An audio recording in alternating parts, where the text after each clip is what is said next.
बेलापूर बुद्रुक येथील पडेगाव रोडवर मिलन हॉटेल समोरील पिठाच्या गिरणीजवळ मयत अवस्थेत आढळलेल्या अज्ञात दिव्यांग व्यक्तीची ओळख पटवण्यात बेलापूर पोलिसांना अवघ्या 2 तासांत यश आले आहे.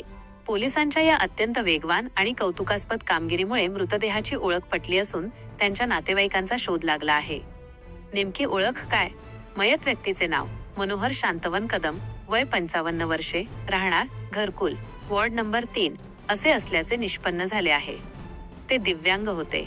पडेगाव रोडवर त्यांचा मृतदेह आढळून आल्यानंतर परिसरात खळबळ उडाली होती आणि बघणाऱ्यांची मोठी गर्दी जमली होती. सुरुवातीला त्यांची ओळख पटलेली नव्हती.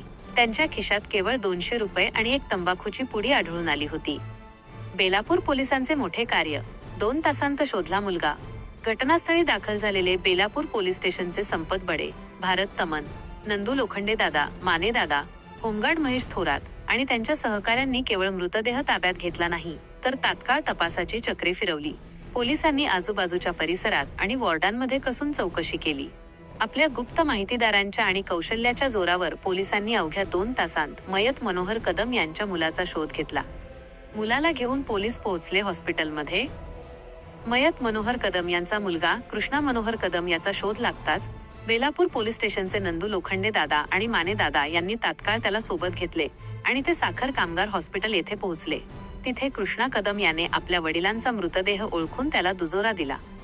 आपल्या वडिलांच्या निधनाची वार्ता ऐकून मुलासह संपूर्ण कुटुंबावर दुःखाचा डोंगर कोसळला आहे. पोलीस प्रशासनाचे सर्वत्र कौतुक. एखाद्या अज्ञात आणि दिव्यांग व्यक्तीचा मृतदेह मिळाल्यानंतर त्याची ओळख पटवणे अनेकदा पोलिसांसमोर मोठे आव्हान असते. मात्र बेलापूर पोलिसांनी दाखवलेली तत्परता, संवेदनशीलता आणि कर्तव्यदक्षता यांमुळे केवळ 2 तासांत या घटनेचा छडा लागला. पोलिसांच्या या उल्लेखनीय कार्याबद्दल बेलापूर परिसरातून आणि सर्वसामान्य नागरिकांमधून त्यांचे मोठे कौतुक होत आहे. या प्रकरणाचा पुढील तपास बेलापूर पोलीस करत आहेत. RKS न्यूजसाठी शफीक शेख, बेलापूर.